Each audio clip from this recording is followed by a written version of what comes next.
Hi, my name is Sreechand Tavva. I work at Arghyam, a philanthropy that's working on increasing safe and sustainable access to water in India, mostly rural India.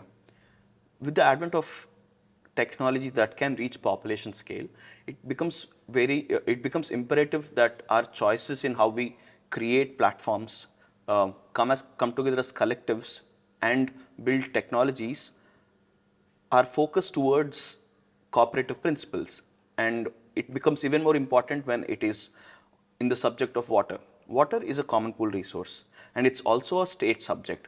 So it is important that when communities work towards it, they're able to work in ways where their struggles and their challenges are represented, right? Women are exponentially affected by scarcity of water. It becomes even more important if we're introducing a technology product like an app and we expect our first mile workers who are women to use it, right? We can have their voices heard, but most phones are used by their their their husband or their children, right? So how do their voices come out? In each of the choices we make when we create platforms, these are important choices that we need to keep in mind, right? So some of the guiding principles in how we operate when we come to platforms or products are data ownership, access to knowledge, and access to experts. These are the three things that we keep in mind when we're looking at platforms. Data ownership.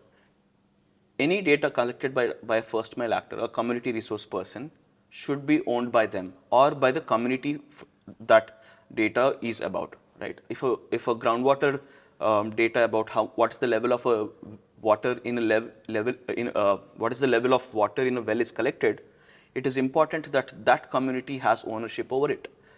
Any other factor where a department or a government owns it takes away their power to contest this data. So data ownership becomes very important for us. The other two factors, access to knowledge and access to experts, allows for communities to have be self-reliant.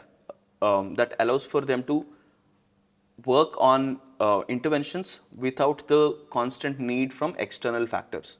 In both of these, you need to create platforms that allow for them to have all the resources and know-how accessible at their end, not in proprietary formats, not in ways that it's not available offline.